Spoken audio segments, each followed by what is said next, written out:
Anxiety can trap us into the moment, keep us stuck in wondering and questioning, or can be a guiding light for us to understand what's going on in the world. All of our emotions are trying to help us understand what is going on. And whether we want to or not, all of these emotions are important, and some get more center stage than others, but that doesn't discount that the other emotions are there and that they can be helpful. But distinguishing between our emotions is often the most difficult, and it is easiest to feel anxiety because so many people around us are in that state. And in this newest movie, Inside Out 2, it is a sequel to Inside Out, which came out just about 9 years ago, where we're first introduced to Riley and the world of emotions that exist within her. Joy, fear, anger, disgust, and sadness are the 5 main emotions that we see in the first movie that take place within her mind, and we see her from birth up until 11 years old, and she has core emotions that create her personality islands. She has core emotion of being goofy, which makes her fun and lighthearted, and she has a core emotion where she loves her family, and that is part of her personality, where she's constantly going back to these things that she depends on. Hockey is another one of those core emotions, when she scored for the first time, and it is these emotions that guide her constantly. But once Riley in the first movie started to grow up and she had to move to a new location, sadness started to take over, and sadness started to infect all of these other emotions, or so we believe, but in reality, sadness forced all of those core emotions into reality, because sadness was this indicator to let other people around her help her. So by the end of that first movie, we realized that emotions really don't exist without one another, and a lot of her main emotions and her new emotions were combinations of the two, of joy and sadness, of anger and fear, and that none of these emotions really existed without the help of the others. But can we actually be able to distinguish between our emotions? And when it feels like anxiety has taken over our entire lives, what do we do? And anxiety is the emotion that takes center stage in Inside Out 2, where fear, anger, disgust, sadness, and joy are pushed to the sidelines. Ennui, envy, embarrassment, and anxiety are the ones who show up when Riley turns 13 and she's finally hit puberty, and all these new emotions, these new feelings start showing up. And we see that Riley has made friends since she's moved to San Francisco, and that she loves her new life there that she has created for herself. But now it's time for high school, and she realizes that her new friends are not coming with her, and anxiety steps in and is like, what's going to happen in the future? And this is really where we see the introduction of anxiety in the first movie, but it isn't named that because she doesn't really know how to process it at that level yet. She's just more sad or happy, and these nuances of emotions don't really come along until she grows up. And one of the most important things that anxiety does when she shows up is she brings a lot of emotional baggage with her. And to be fair, these movies do a fantastic job of referencing various ways that we import emotions into our daily speak.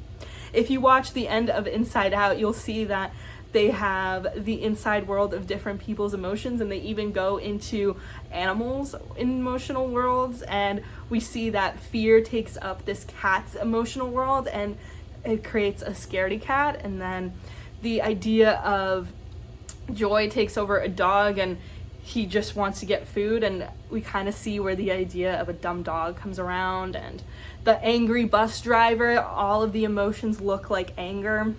So we see people develop into these personalities that center around one emotion.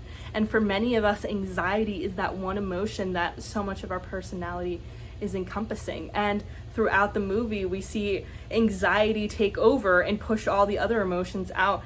And when you look at it, anxiety is a pretty small character who seems to be able to be overpowered, but she is just so forceful with her opinions and her thoughts that everybody else is pushed out of the way, and the first 5 emotions are eventually bottled up and shipped off.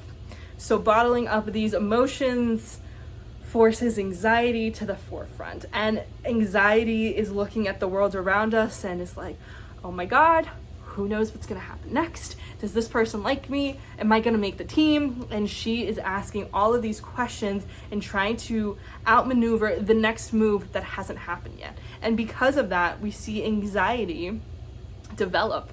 And we, as the watcher of the movie, creates this anxiety in us. And we're like, oh my God, like, we know what it feels like to feel this way. And you could see it as like, they're just having fun at school and this isn't going to determine her entire life. But that is exactly what anxiety was saying.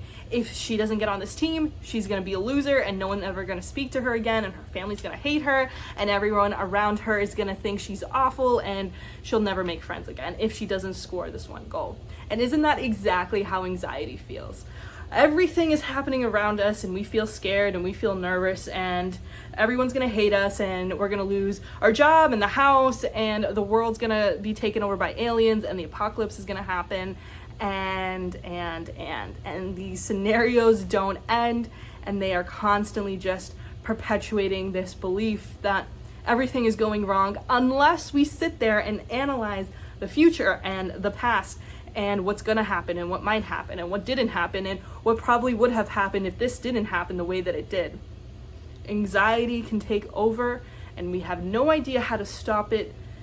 And that is really what comes out towards the end. His anxiety is asking these questions, and her new sense of self is being developed around anxiety.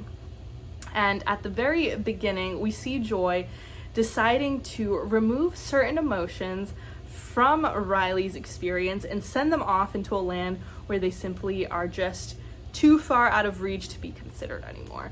And Joy is picking out the ones that she likes and getting rid of the ones she doesn't, and Riley's sense of self is developed around these emotions that are kept, and she decides that she's a good person. And when anxiety shows up and she's finally taken over and all the emotions are freaking out that they have no say anymore, she takes Riley's sense of self, rips it, and then sends it off to that same land where all those other emotions were being sent. And then the entire first 5 emotions are sent over there as well, so that anxiety can take over and develop Riley's new personality. And as we see Riley slug off her original friends and deceive people so that she can get ahead, because that's what anxiety is making her feel, anxiety's new personality is developing. And this belief just keeps getting bigger and bigger, and there's more and more anxious emotions that are coming up that become this sense of self.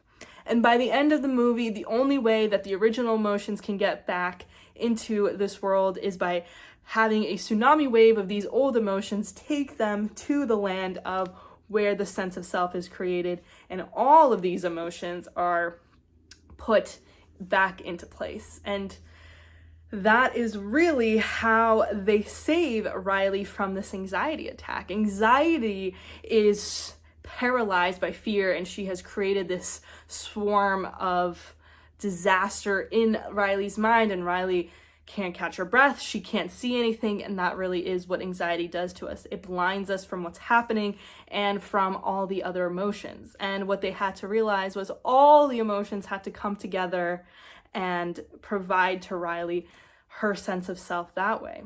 So they had to give Riley the ability to pick all of her emotions or none of her emotions or some emotions, and that was her personality, that we are who we are because of our emotions and not despite of them. And that's really how anxiety is soothed when she says, you know what, you're right, we can't pick and choose Riley's personality, it's up to her. And Joy realizes that she was also in the wrong when she was saying, oh, you should feel these emotions and you should not feel those. So anxiety is all encompassing, but it is also trying to keep us safe. That's all that anxiety was trying to do. That's what joy was trying to do. That's what fear was trying to do. When all of these emotions step in throughout both movies, they all are trying to tell Riley, you're gonna be okay, and this is just me guiding you.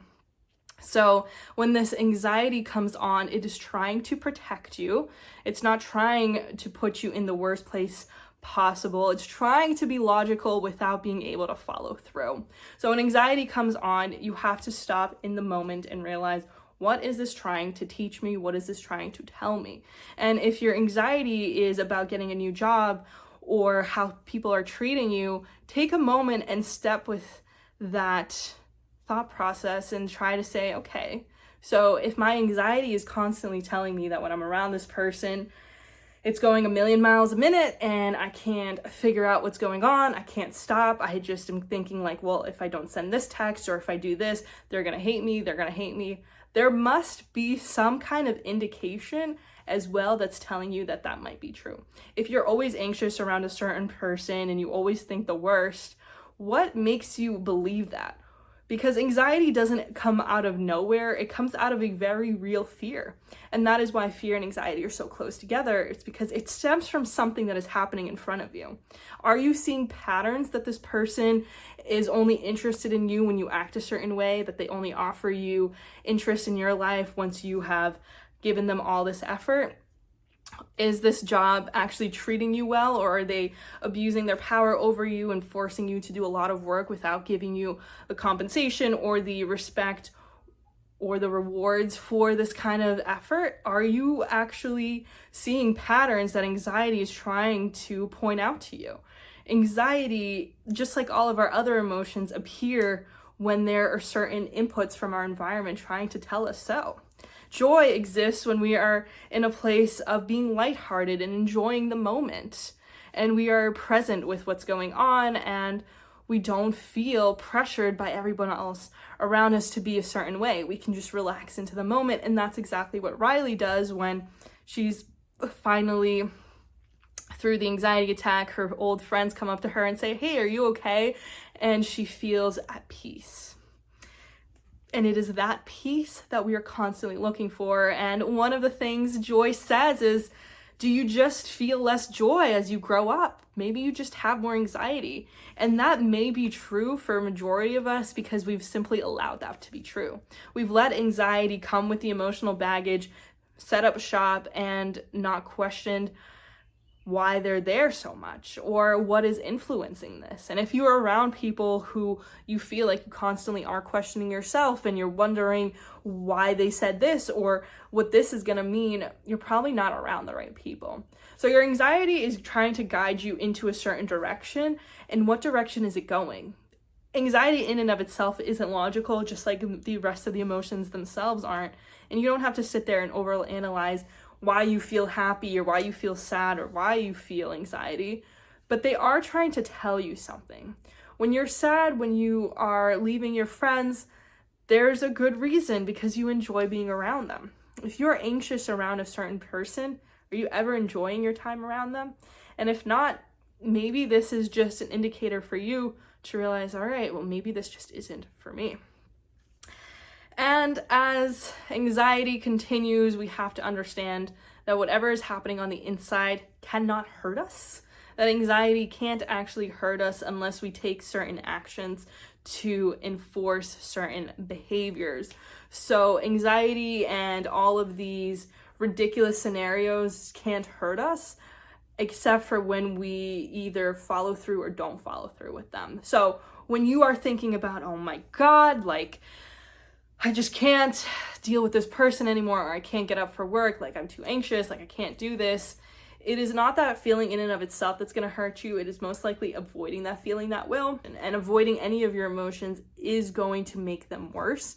And they are not supposed to be ignored.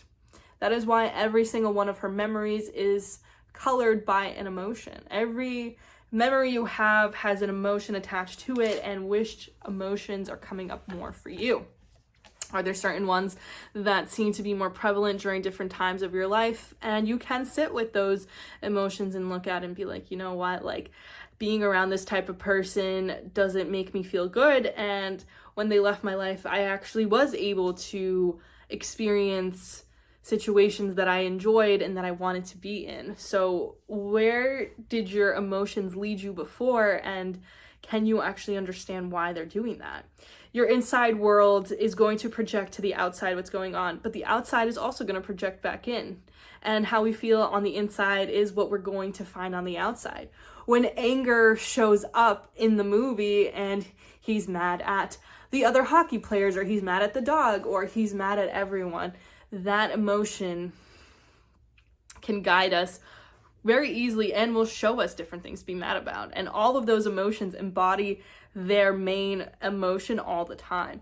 Joy always finds ways to be positive, but even she within the movie freaks out at some point, and she's like, of course I'm delusional. I have to deal with all of you all the time, and I have to be positive.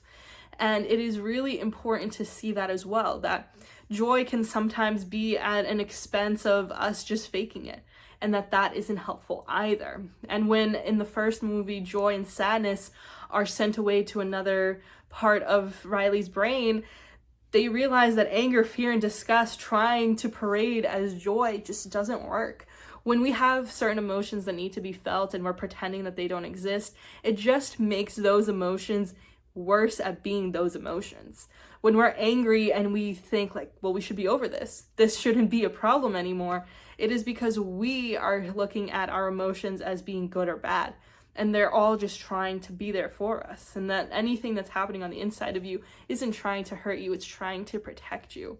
So if you do feel disgust or anger or fear, sadness or joy or excitement or embarrassment, it is because those emotions need to be felt, and that they're trying to guide you into understanding something about yourself and the world around you. So those emotions of anxiety are trying to be a guiding light for you, but so is joy and sadness and fear. They're all trying to tell you what's happening around you, and that the way you feel is going to be replicated in other scenarios if you aren't paying attention. So what are you doing to pay attention? And when we realize that anxiety is just one of those other emotions, and an anxiety attack was portrayed very well in this movie, but it is because we let those emotions run their own course and not be checked by other emotions. We have emotions, but they don't mean everything. They are not the only thing that exists, and oftentimes they are something that can keep us trapped if we don't understand where they're coming from. And we can't pick and choose these emotions. We can't say, oh, well, I just don't like anger, so I'll never feel that again. Once we try to push out certain emotions and bottle them up and say, I actually never feel that, or we're always dipping into one or the other, we are forcing ourselves into a version of ourselves that isn't authentic. We have to realize that being anxious isn't a bad thing, being happy isn't a bad thing, being sad isn't a bad thing. None of these are bad things, and they are all part of being a person. Our goal in life isn't to always be happy, it's not always to be sad. The goal is to experience life and everything that comes with it. And there are emotions that are bigger versions of certain emotions, and there are smaller ones, and there are a lot of other emotions that can be explored within this world. And anxiety portrayed in the way it was really important, and especially in the sense that anxiety can become a very big part of your personality if you allow it to become that. But joy was a big part of Riley's personality before then, but it is inauthentic when we try to pull one emotion versus the other. So anxiety is trying to guide you, and it's not a bad thing. And when anxiety does come on, it's trying to logic its way out of how you're feeling, even though it doesn't know how to be logical. Anxiety might push you into scenarios, or at least think about them, that might never happen, but they also might. So anxiety can come up with these problems, but it's up to you to decide whether these problems are real or not. And when emotions run our world, it is very easy to get caught up into, well, I must be right because I feel it. And your feelings aren't facts. They are simply things that are happening. You should allow them to happen and then understand them, but they are not the full extent of what's going on inside of you. You have to realize that, man, emotions are difficult if we allow them to be, and if we allowed them to just run free. Anxiety ran free, and she overtook Riley's entire life. And when we don't have a checks and balance for all these emotions, when we don't allow them to take center stage and touch the console and do what they need to, it will overcome and ruin our other possible experiences. And there was a moment where anxiety had hundreds of emotions, or hundreds of workers for the emotions sit there and just come up with scenarios. And isn't that what, and then Riley couldn't fall asleep. And when you feel that happening, when you feel these emotions starting to run into these directions that you can't seem to catch, you have to come back into this moment. And Riley does that by breathing. She is like, all right, like, we have to get back into control. Anxiety can come up with a million scenarios, and just as it can negative spiral, you can choose to go against those by providing alternatives to those scenarios. Okay, if you think a wild unicorn is just going to show up in the middle of your presentation and eat your paper, how can you easily deduce that that's probably not going to happen? But if anxiety is giving you very real scenarios that might happen, it's just giving you the opportunity to understand that, hey, you thought of this, and if you can think of it, if you can think of the problem, you can think of the solution. And that's not what anxiety is going to do for you, but you can do it for you. One of the biggest things about anxiety that all of us have is this idea of, oh my God, I said the wrong thing at work, I'm going to get fired, my boss hates me, and they're always weird towards me, and I'm going to get fired. And being on the other side of that scenario coming to life, you probably are going to survive it. It's going to suck for a while, but the anxiety of you thinking about that at all might cause you to make better choices beforehand. So if the anxiety is, I'm going to lose my job and I'm scared to make the wrong move and whatever, that's great. But what is something that you can do to counteract that? How can you make yourself less dependent on this job? How can you ensure that if, say, this scenario does come to life, what skills do you have to fall back on? Because this anxiety is trying to build this trust within yourself in what might feel like a very opposite way, but it is trying to do that. When you are coming up with this anxious feeling and you are creating all these scenarios, what are these scenarios trying to tell you? What is your worst case scenario? This person cheats on you, this person leaves you, they walk out of your life. What are they taking with them, and why is it so detrimental? Why is it the end of the world if this scenario happens, and why does it feel that way? And if it happens or if it doesn't, try to see ways that you can prepare yourself for the scenario to happen. If you feel that this person leaving you would be devastating, why would it be devastating? Is it because they have taken over your entire personality? Is it because you like their movies now? You only hang out with their friends? You don't do stuff that you used to do because they're in your life now and you've encompassed your whole life around what they do?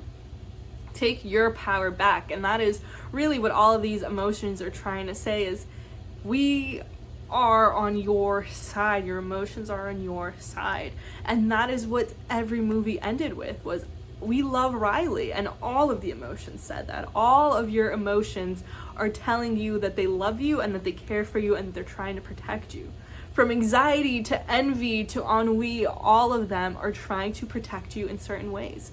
Boredom is trying to protect her by saying not everything deserves all your attention all the time, and that it's okay to not feel so intensely about anything. Envy is trying to show her, hey, there's certain things that you like about other people. Maybe you can do certain things to incorporate that into your own life. And it shows her to look at different things in different ways. All these emotions provide her different perspectives, and anxiety just so happens to be the perspective that most of us are defaulting to. But help your anxiety help you. When you feel anxious, don't get scared, don't run away, don't hold anxiety into this terrible position and say it's awful. What is it trying to tell you? Where is it trying to direct you? What is it trying to make you see? And it's ironic that anxiety can also blind us, but it can also guide us. It can be blinding if we are choosing to only see these insane scenarios, but we can also see it from this perspective of, okay, well, that was tough to realize that that might be a reality that could happen, but how can I protect myself against it? How can I entrust me with the ability to deal with these emotions and not some other person? How can I stop trusting that my job is always going to be there for me, and how can I be there more for myself? Your emotions are trying to be there for you so that you can be there for yourself. This person might leave you, this job might fire you, this place that you live in might not be the place you want to live in forever, but instead of outrunning these emotions and trying to hide them, why can't we look at them and say, you know what, this might happen, and sit with it for a second and come up with ways to ensure that if it happens, you're more prepared than you weren't if you never thought of it.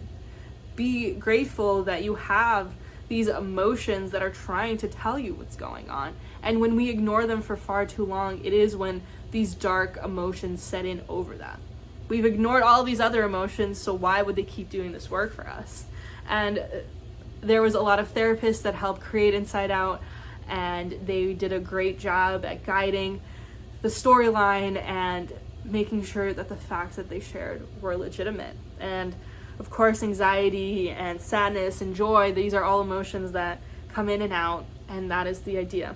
They aren't meant to stay. They're meant to fade and to come back and to say, you know what, you're human, and it's okay if you don't know what to do next.